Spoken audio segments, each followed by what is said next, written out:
Thank you so much. Thank you. Thank you, thank you, thank you. I'm so grateful. Thank you. Thank you. And to Reverend Ray and Reverend Valerie and to all of you, my deepest thanks for having me here today, tonight, in this beautiful, beautiful place. I'm so grateful to all of you. Let's take this moment to close our eyes and just to remember the love that is within our hearts, the love from whence springs all things,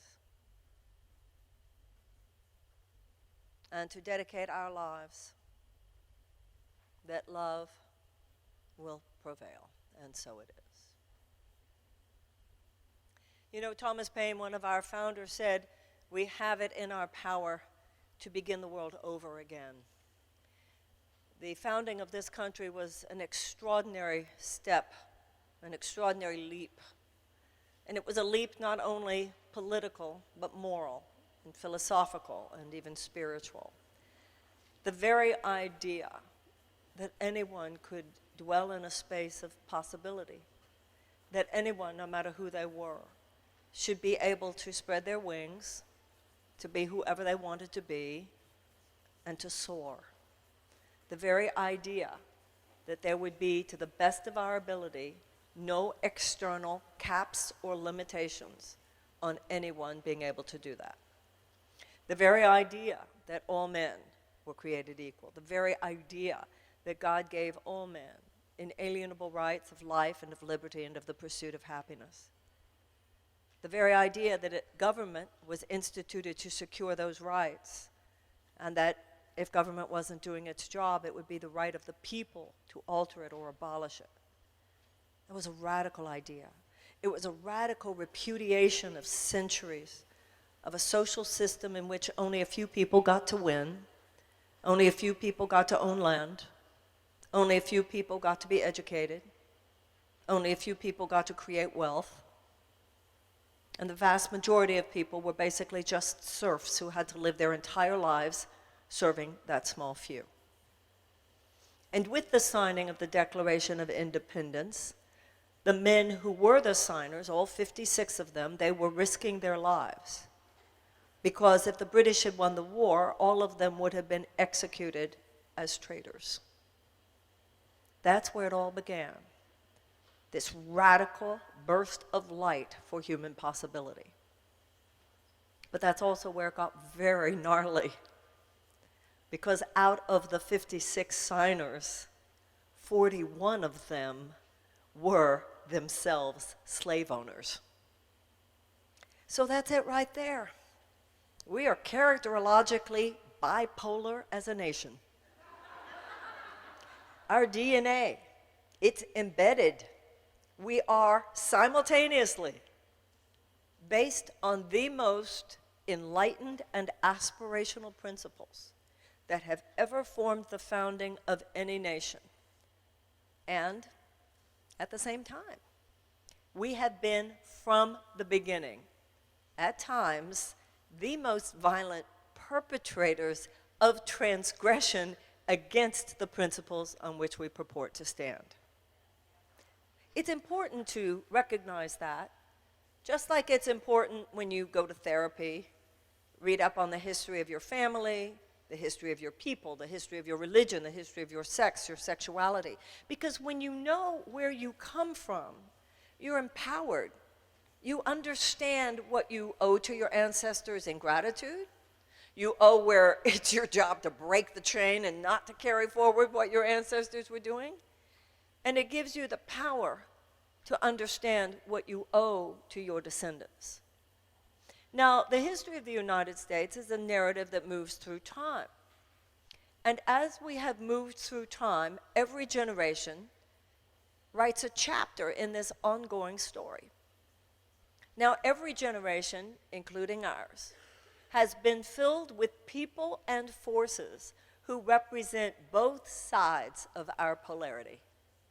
Every generation, including ours, has been filled with people whose hearts are ablaze with recognition of what it means, not only for us, not only for our children, but for the world, that there should be this space of possibility, even if we don't always actualize it, even if we have never fully manifested it.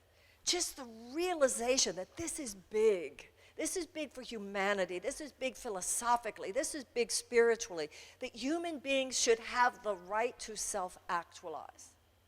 And that the fact that we have that principle is not only something that gives us a right, but also gives us a responsibility to be the keepers of that flame in our time while we're here, to expand it in our time, in places where it has not yet been expanded, and to protect it from any forces that would limit it or undermine it in order to give it to our children even better than we found it.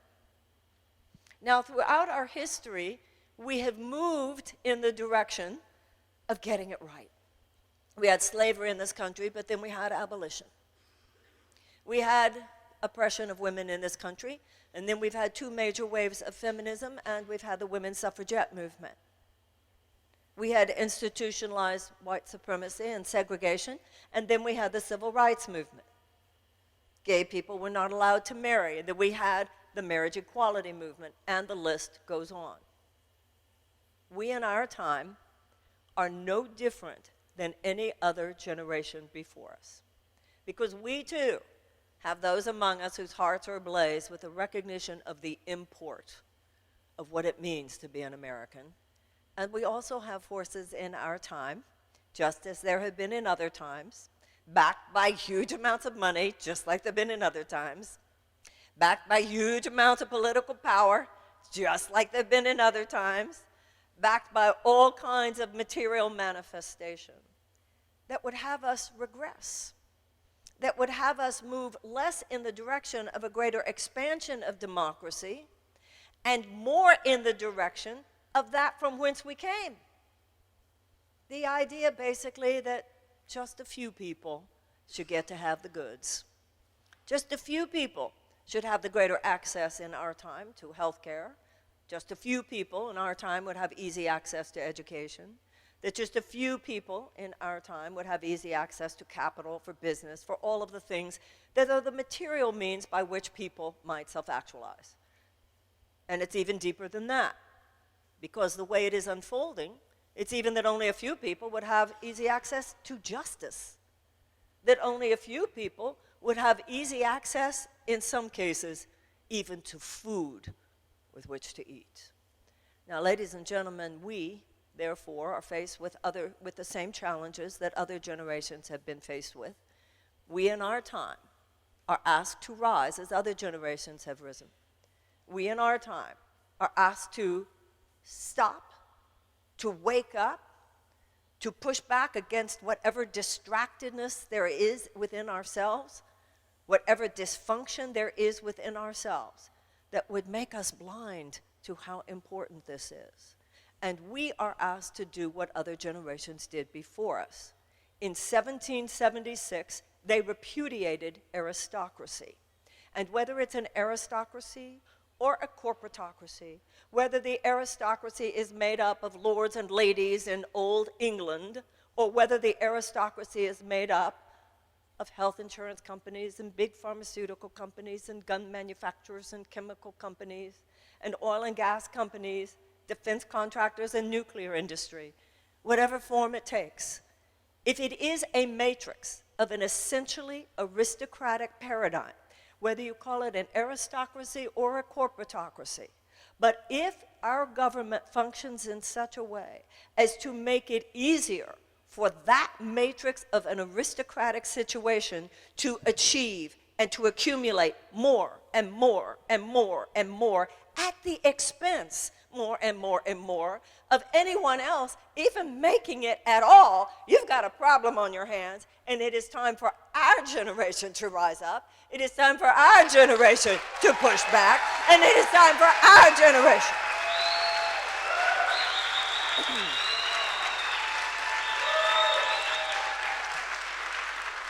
It is time for our generation to say, we repudiated that in 1776, and we're here to repudiate it again.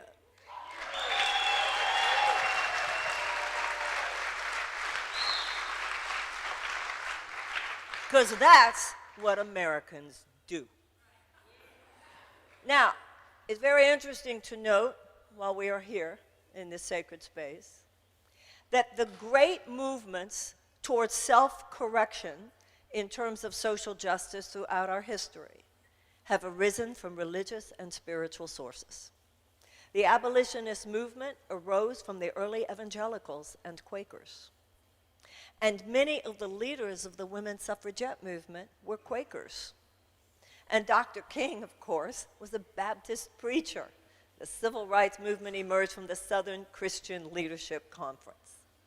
There is something that happens in a heart that is ablaze with the idea that we are here to love one another. There is something that happens in the heart of those of us who, in whatever way, whether it is a religious or a spiritual or a secular context, have come to dedicate our lives not just to the accumulation of things, but to the actualization of an idea, that we are here to love one another, and that we're not only here to love one another as individuals, we're here to love one another as whole groups of people. And we're here to recognize that the love which is in one of us is the love that is in all of us. That's the entire meaning of all men are created equal. You know, the Declaration of Independence is America's mission statement. And John Adams, our second president, said that he hoped that every July 4th we would revisit our first principles. Right now, they're inscribed on marble walls and they're written on parchment behind glass.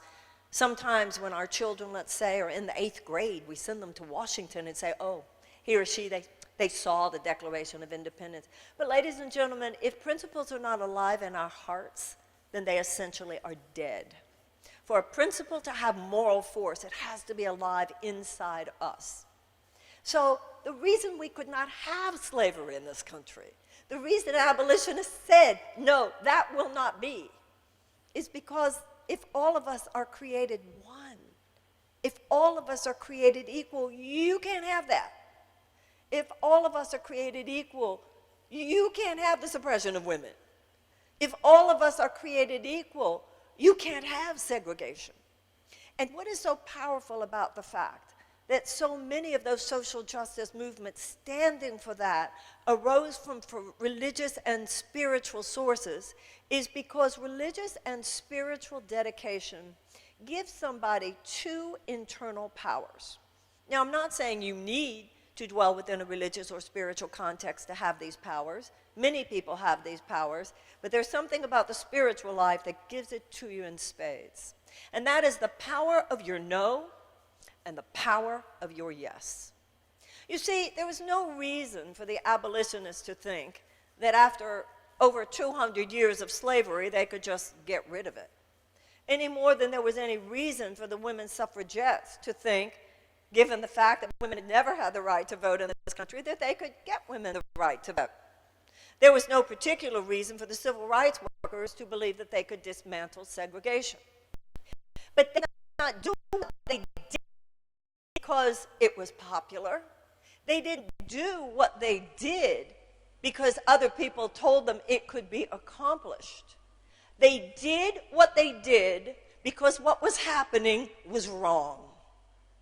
And when you are very clear that something is wrong, then you are obligated to say, no, stop right there.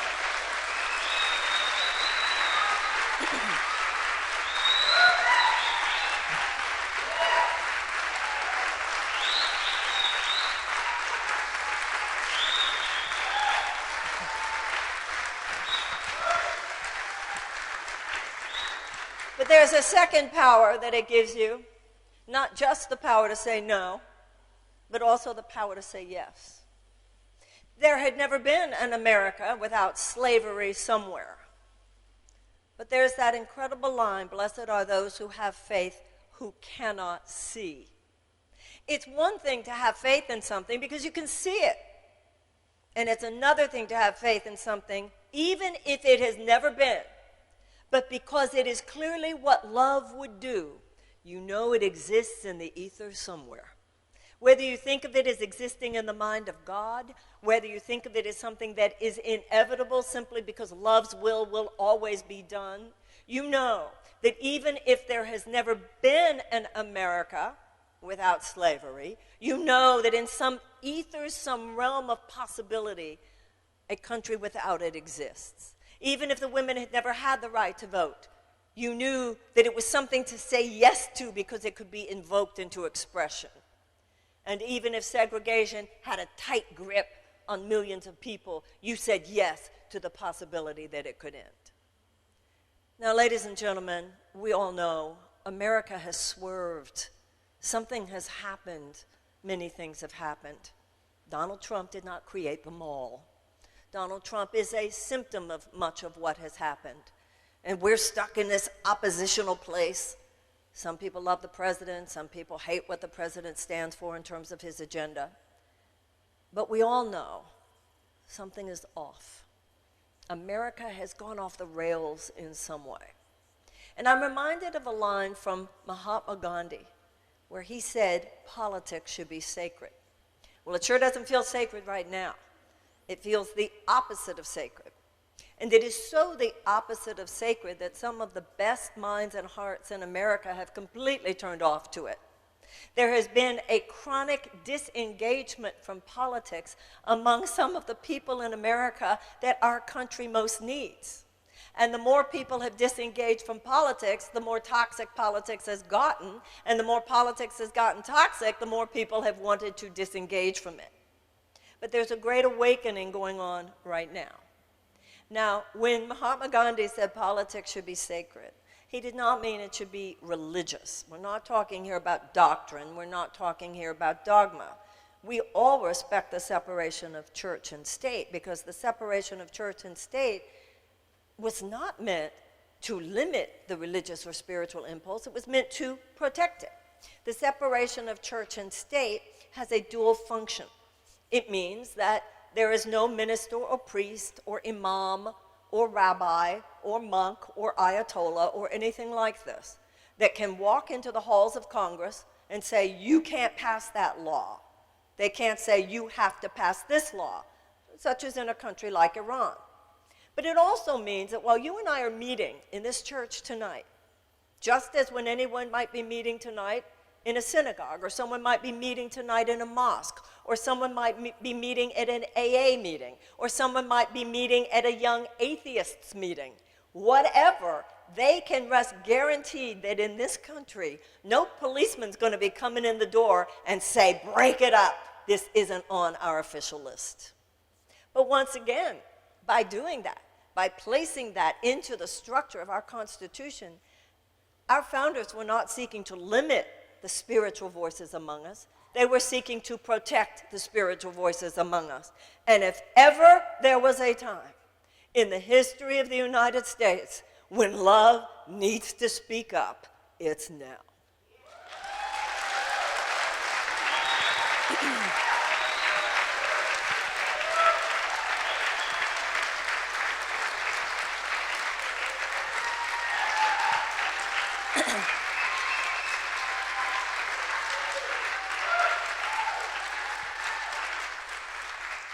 We're a good people. We're a decent people. We're a dignified people. You know, President Eisenhower said the American mind at its best is both liberal and conservative. There are high-minded conservative principles. There are high-minded liberal principles. But they're all within a context of basic human values and decency and a love for democracy itself. Now, the issue is that what has happened in our country recently has gone off somewhere else. It's neither high-minded conservatism nor high-minded liberalism. It's corporatism. It's something that has happened because an amoral economic system, one which posits that short-term profits for corporations should be our bottom line, has corrupted our government. Short-term profits for nobody should be our bottom line. Democracy and love for one another should be our bottom line.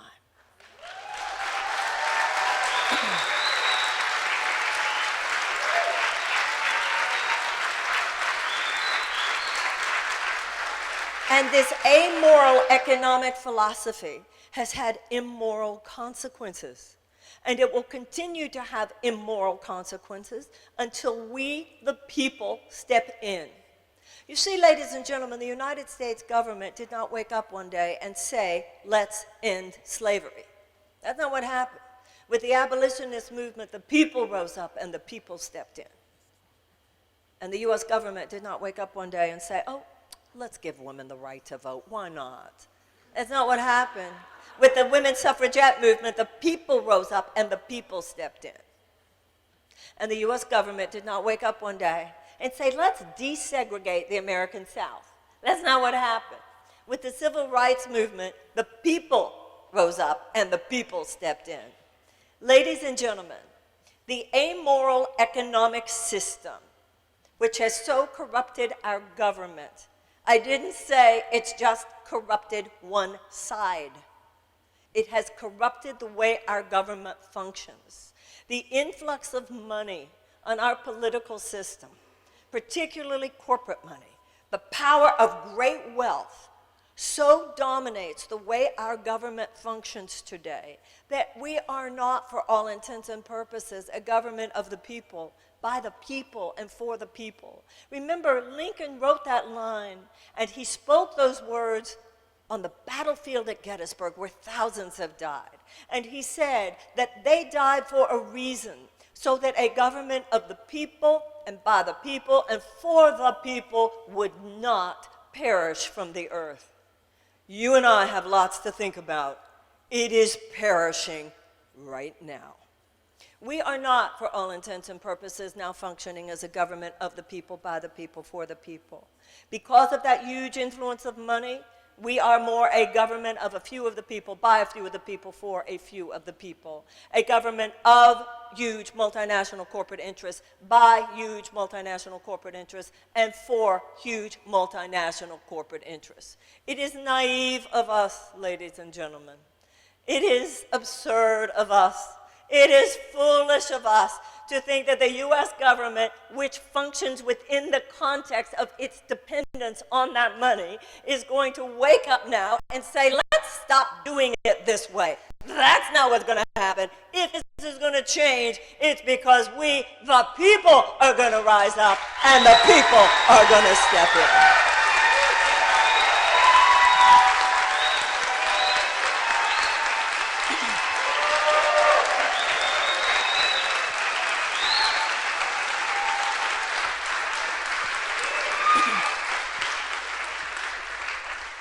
We have had for the last 40 years a massive transfer of wealth in this country into the hands of a very few people, to the point where 1% of Americans own more wealth than the bottom 90%.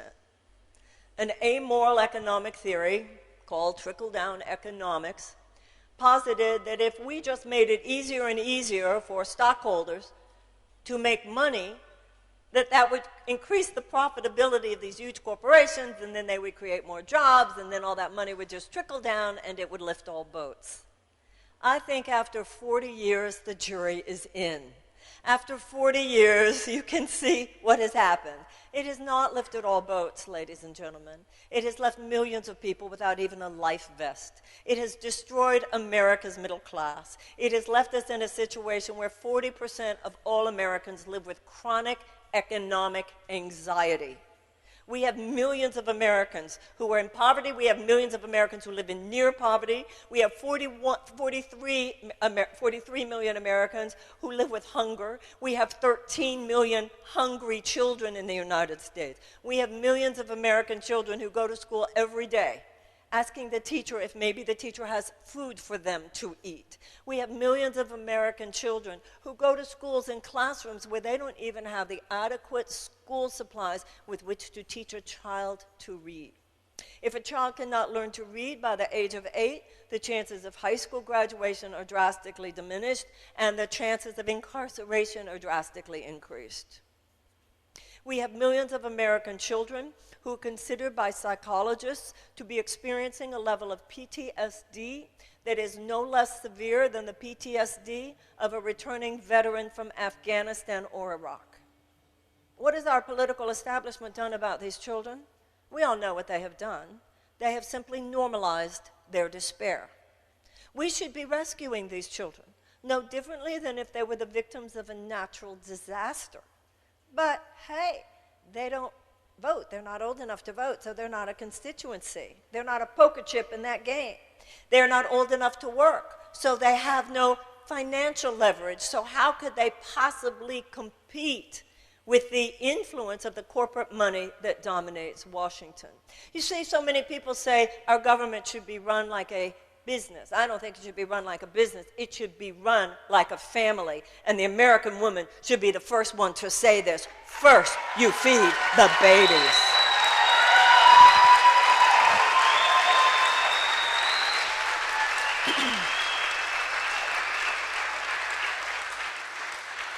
Now, you see, we're so bamboozled. We've been so trained to ask pretty please when it comes to things that every American should just feel that in the richest country in the world is our right.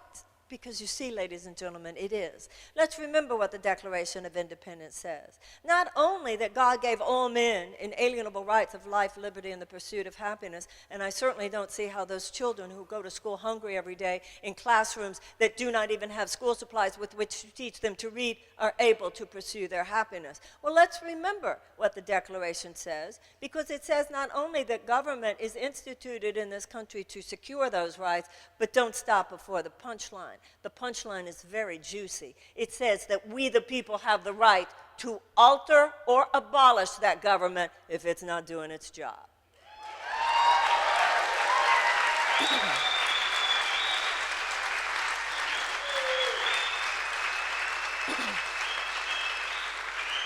Now, I am certainly not suggesting that we abolish it, but you better believe I'm suggesting that we alter it, and that we remember that the power is in our hands. That is how this country was designed. But it's not in our hands if it's not in our heads. It's not in our hands if it's not in our hearts. And we have been mentally trained to expect too little. We have been mentally trained to demand too little. And so what do we have? We have what we got. Not only those millions of American children who live with the kind of chronic trauma that I mentioned.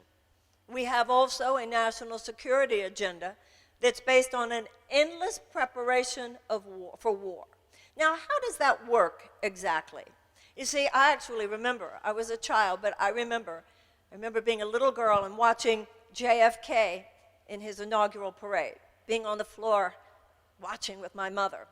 But before JFK left office, his predecessor, President Dwight Eisenhower, who himself had been the supreme Allied commander of all Allied forces in World War II, hardly naive about the ways of war or the ways of the military.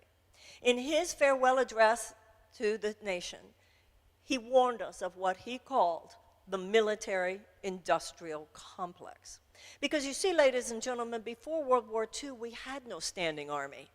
After World War II, I think it was understood, as it's understood among us today, that we certainly need one. I don't think anybody is arguing that the U.S. military should have every dollar that they need in order to secure our legitimate safety. However, our national security agenda is not based on what the military says that they need alone. This critique is not of our military. This critique is of the same system that is expressing such tyrannous and oppressive policies everywhere else. And that has to do with the fact that our national security agenda is not driven only by what the military says that they need. It is driven just as much by what short-term profits the defense contracting business in this country says that it wants. And so as a consequence, ladies and gentlemen, our national security agenda is not driven by an agenda for peace. It is driven by an agenda for short-term profits for defense contractors. You see, when I was a child, politicians used to actually talk about peace and prosperity. And then a few years ago, it occurred to me, you don't hear them talk about peace and prosperity much anymore. My first thought was, well, I guess they don't talk about peace and prosperity because the whole phrase has become kind of a cliche. And then I realized, oh, Marianne, that's not why they don't use the phrase peace and prosperity. They don't talk about peace and prosperity anymore because that is no longer the goal. You see, ladies and gentlemen, if real prosperity was the goal in this country, if we were really thinking in terms of what would make America most prosperous 20 years from now, 10 years from now, I'll tell you what we do. We would take better care of our 10-year-olds today.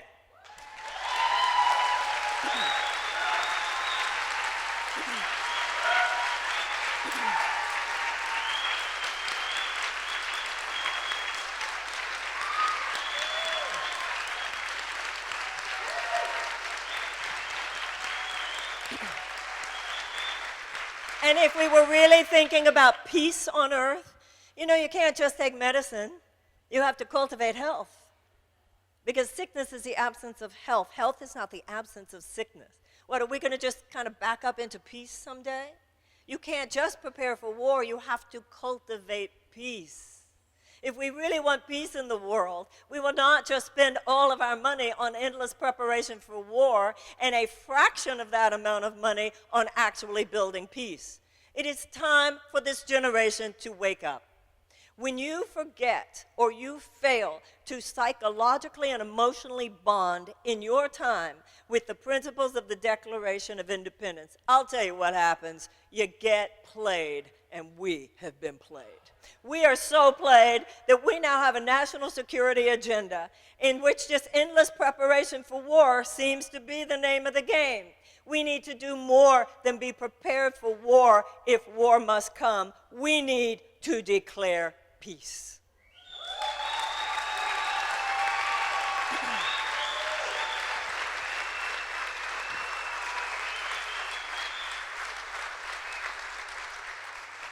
There are ways to do that, you know. There are factors which, when present, statistically indicate that there will be a higher incidence of peace and a lower incidence of conflict. And those factors are not going to shock anyone. Expanded economic opportunities for women. Expanded educational opportunities for children. Reduction of violence against women and the amelioration of unnecessary human suffering. You see, ladies and gentlemen, we should see large groups of desperate people as a national security risk because desperate people do desperate things. Desperate people are more vulnerable to ideological capture by genuinely psychotic forces. But whereas we spend $760 billion a year on our military, we spend $40 billion a year on the State Department, which is diplomacy and mediation and development. Within that $40 billion, there is $17 billion that goes to USAID for long-term development and humanitarian assistance. Then also next to that 17 is the less than $1 billion that goes to the peace-building agencies and those who have the expertise and the skill, the professional skill set to actually actualize those factors of peace building. These are just as sophisticated skill sets as are the sophisticated skill sets of the military, and in many areas of the world, just as courageous on their part to practice those things. So you see, ladies and gentlemen, if we really want peace, we have to look at healing our body politic the same way we look at healing our bodies, our physical bodies, through an integrative, holistic approach. You not only take medicine, but you try to cultivate health. Otherwise, you'll just wait, then sickness inevitably comes, and you just seek external remedies to suppress or to eradicate those symptoms. Given that those symptoms include massive uses of weapons that are beyond anything our grandparents even dreamed of, it is very important that we ourselves begin having the conversation about peace games, not just war games. It is very important that we ourselves start having a conversation about what it will take to plan for peace on this earth for our children, for our grandchildren, and for their grandchildren. Ladies and gentlemen, one of the most disappointing things to me in this presidential campaign is that I and only one other candidate, and yes, it shouldn't surprise anybody, she's a girl too, are the only ones even talking about the dominance of the military-industrial complex. What have we become that we are such Stepford citizens that we not only are not expressing our heart's desire, we're only talking about the things that they tell us are the issues. It's time for us to tell them what the issues. A hungry child is the issue.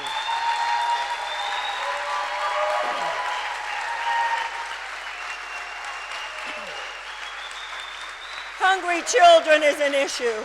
Children who are not getting educated is an issue. And let's be very clear, in the richest country in the world, to withhold education from a child is a passive form of oppression. We have to stop this absurd and ridiculous way that we base our educational funding primarily on property taxes. What that means is that if a child grows up in a well-to-do neighborhood, the chances of a very fine public education is almost guaranteed.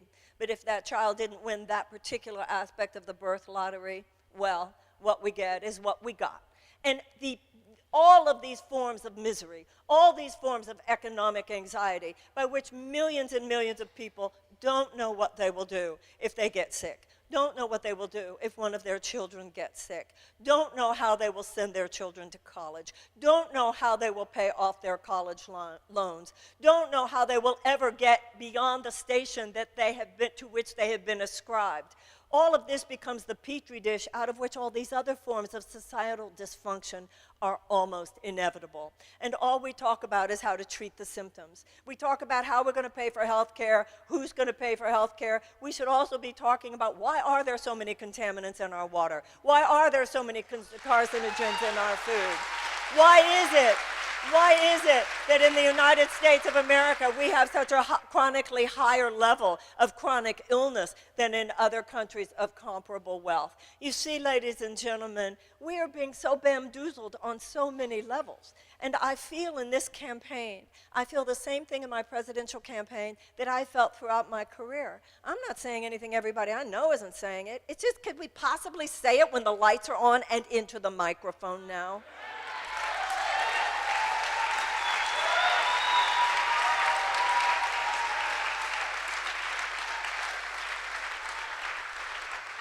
And you know, when people say we don't have the money for this or we don't have the money for that, let's be very clear where money comes from.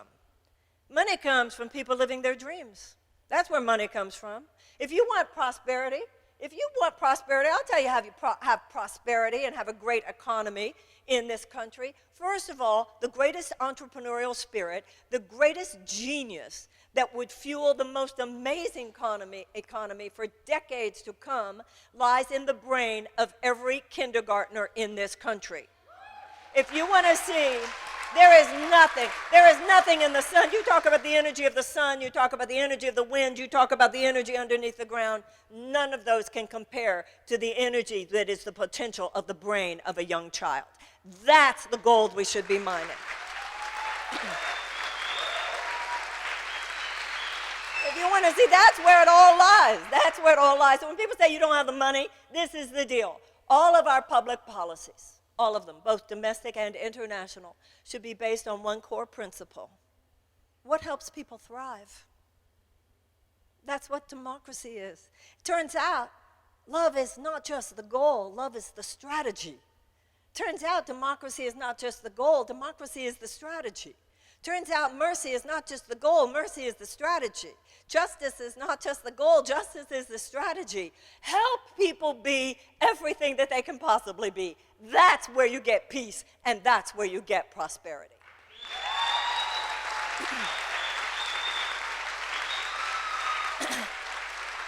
You know, some people would say that this is naive, you see.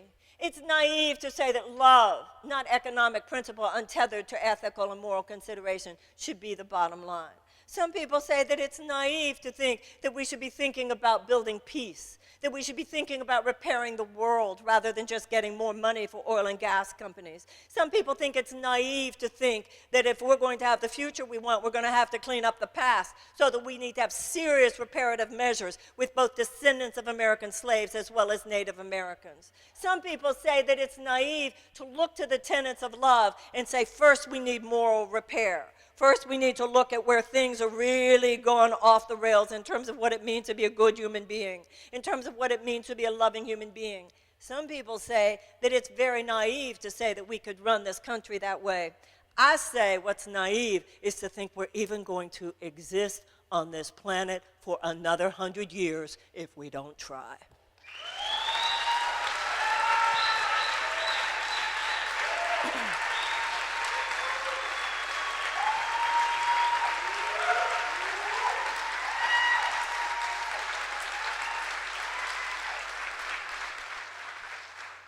So of course they mock it. Of course they seek to marginalize it. Of course they act like this is just lightweight thinking, woo-woo, crystal lady. Of course they do. Because what I'm saying to you tonight is genuinely disruptive. But I'm also positing and submitting to you that nothing short of a serious pattern disruption, economically, socially, and politically, is going to start turning this ship around. And we have a responsibility on our hands. Because the way we are functioning now, where our national security depends more and is based more on short-term profits for defense contractors and the nuclear industry than on a responsible moral leadership throughout the world. You know, there's a difference between transcendence and denial. So if anybody thinks, oh, I'm too spiritual to look at all of that, there is no religious or spiritual tradition anywhere that gives any of us a pass on addressing the suffering of other sentient beings. So let me just mention a couple of things that I believe are relevant. First of all, to give you an example, the United States Air Force has ordered 100 airplanes called the B-21 Raiders. The interesting thing about the B-21 Raider is that, number one, each one costs $560 million. But in addition to that, the B-21 Raider drops not only conventional weapons, but also nuclear weapons. Could anyone in this room tell me why we need 100 airplanes that drop nuclear bombs? Because you see, you drop 5 of those, it's sort of over for human civilization the way we know it, given that every nuclear bomb that exists today makes Nagasaki and Hiroshima look like pinpricks. You drop 10 of those, it's probably over for the human race. So does anybody in this room really think that we are ordering 100 of those airplanes just to shore up our national security? You think it's some deterrent, do you? You think that somebody's going to not do something. They already know we have 7,000 nuclear bombs. And think what that $560 million of even one of those bombers could do for the hungry children in the United States.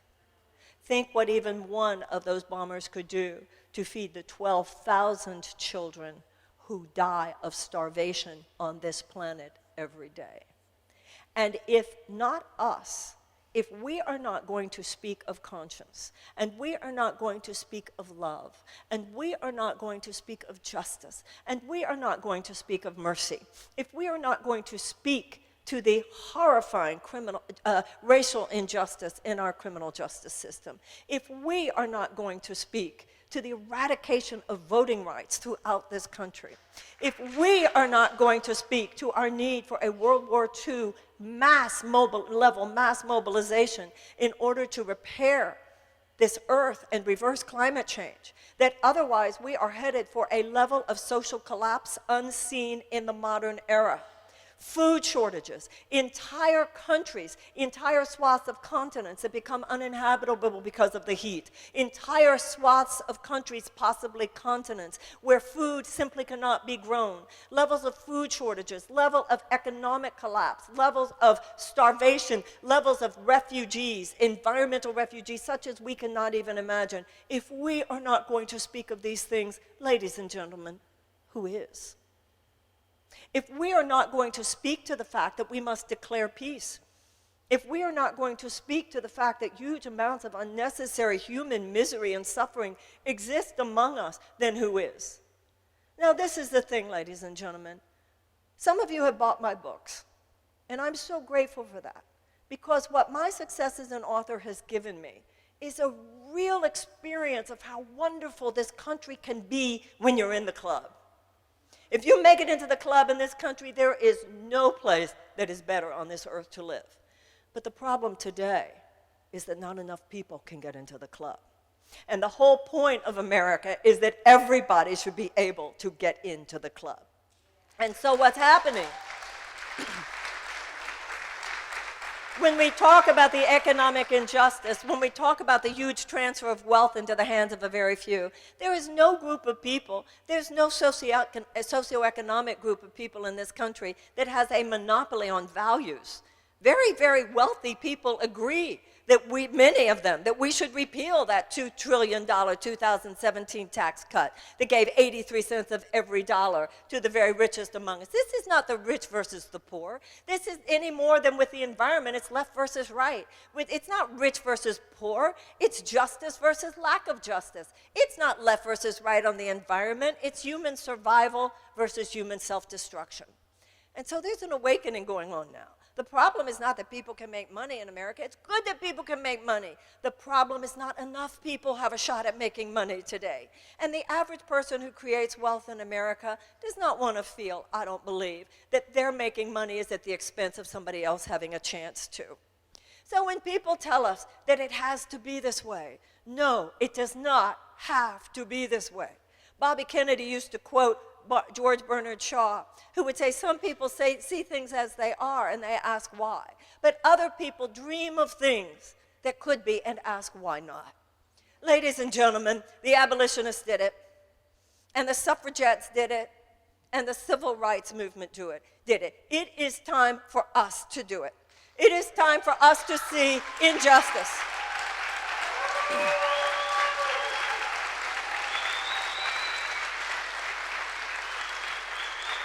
It is time for us to see entrenched patterns of criminal injustice, of racial injustice, of economic injustice. It is time for us to see ways that a virulent strain of capitalism, not capitalism itself, but a virulent strain of predatory capitalism, has just dropped children and dropped elderly people from consideration and care for no other reason than that they don't serve that system. It is time for us to see how making war is so much more profitable than making peace. It is time for us to see all of the ways in which this is not the way we're supposed to live. It is time for us to recognize that for this country to pay for the sake of $360 billion in an arms sales to Saudi Arabia, are willing to give aerial support to a genocidal war by which Saudi Arabia is prosecuting a war that has caused the starvation of tens of thousands of people in Yemen, many of them children, in ways that would make our grandparents roll over in their graves, in ways that means the United States has given up completely all moral authority and moral leadership. It is our time, and we are the people who must now stand up and say, that stuff stops now.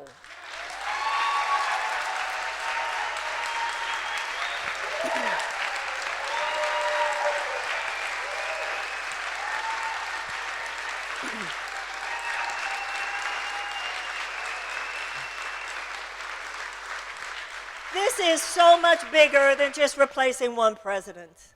This is so much bigger than not going over the cliff. This is about getting out of the vicinity of the cliff. If all we do is replace one president whose agenda many of us feel is anathema to our moral values, if that's all we do is replace one president, then those same forces that we've been speaking about tonight will be back in full force in the midterms in 22, and they will be back in full force in 24. We have to do so much more than just replace one president. We have to transform this country.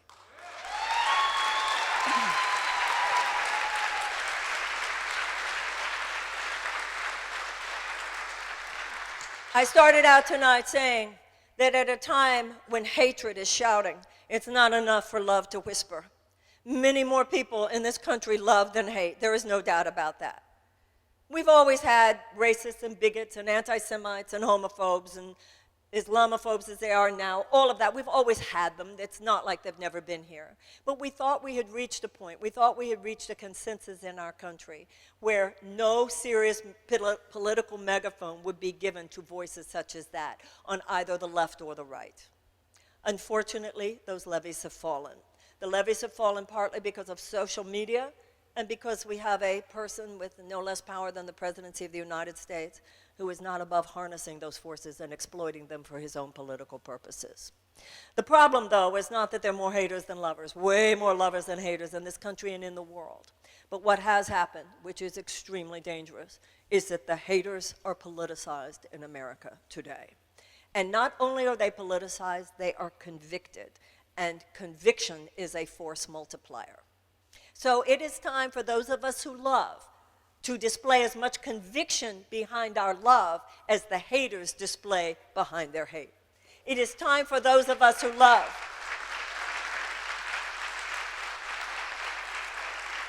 It is time for those of us who love to get very serious about love. And the love that will save the world is not just love for our own children.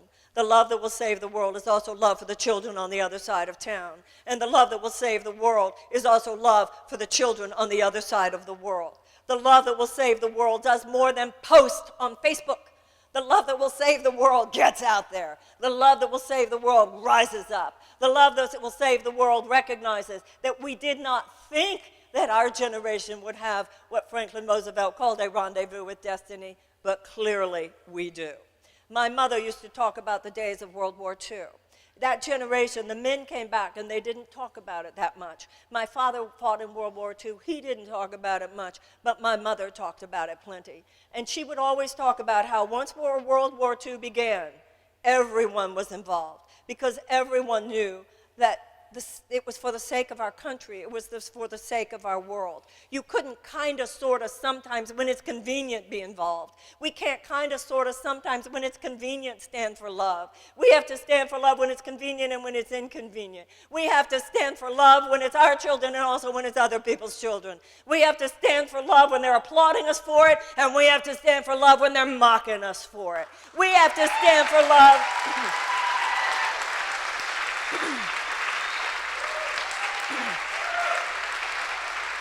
We have to stand for love when it's fun and it's personal, and we also have to stand for love when to do so is not exactly fun, but it is our responsibility as citizens. Americans do talk about goodness. We do talk about love. We do talk about doing the right thing. But over the last few decades, we've gotten in the habit of talking about those things too much only within our personal spheres. We must now talk about goodness as in, is it good that the United States did that? We must now talk about mercy and compassion in talking about the U.S. criminal justice system and mass incarceration. We must now talk about doing the right thing, not just in terms of our own backyard, but in terms of the planet itself. The change that this world most needs is a change in us. It begins with us. It begins with waking up in places where we have been asleep. It begins not with learning things we didn't know, because I didn't say anything tonight that basically you didn't already know. We do know. It's time to own what we know. It's time to stand up for what we know. It's time to say, stop right there when a system is abusive. We know that. We're not a group of people who would say to a woman, go back to your husband even though he's beating you up. We wouldn't say that. We would say no, zero tolerance to the abuser. It's time for us to say zero tolerance to abusive economic and political systems.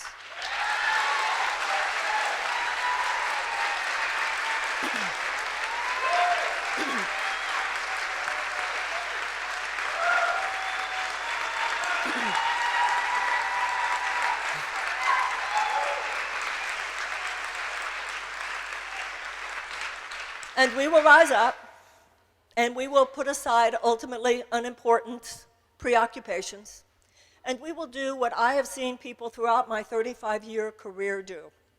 I have a career where people don't usually come to me because things are going well. I have a career, and have had one for decades, where people come to me when they just got the bad news. The test came back and it's cancer. Their child is on heroin, and they're addicted. They just learned their spouse is leaving or their business is going under. And what I have learned working up close and personal with people who are in trouble is that sometimes when the crises come, that's when we find out how noble and intelligent we can actually be.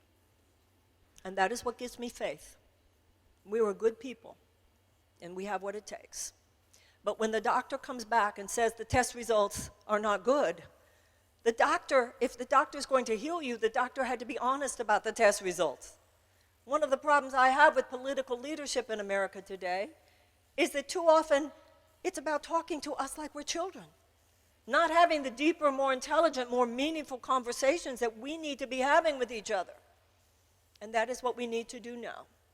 We have some real problems on our hands, but on the other side of those problems is the greatest phase that America has ever had.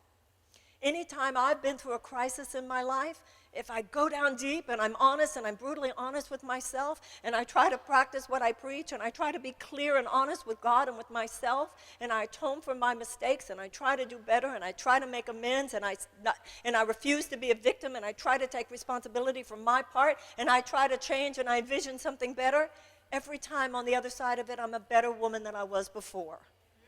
And this country will be better than we have ever been before.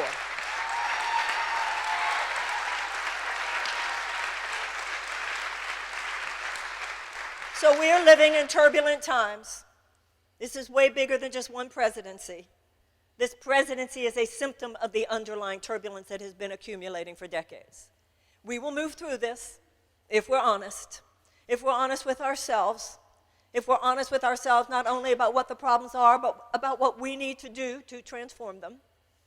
We will all become better people because of it. We will wake up not just for this moment in history, but we will come to recognize that the awakening into powerful citizenship that is needed at this time is something that needs to become a permanent fixture of our personality. You can't wake up and then go back to sleep after the next election. From this point forward, citizenship has got to be part of what we think of as a well-lived life. Because every citizen is an immune cell in our body politic. The human body can take a lot of assault and a lot of injury as long as the immune system is healthy. And our democracy can take a lot of assault and injury as long as its immune system is healthy. You and I are the immune cells. So I have a lot of faith in the American people as long as we wake up. As long as we wake up and own our yes and own our no. As long as we wake up and recognize what we owe our ancestors who have struggled and who have sacrificed and who have died so that we could have that which still remains. If we wake up to realizing what we owe our descendants so that we can pass along this extraordinary gift. Thomas Paine said, we have it in our power to begin the world over again. You know what, ladies and gentlemen? So do we. Thank you very, very, very much. Thank you. Thank you. Thank you, Louisville. Thank you. I love you. Thank you. Thank you. Thank you. Thank you.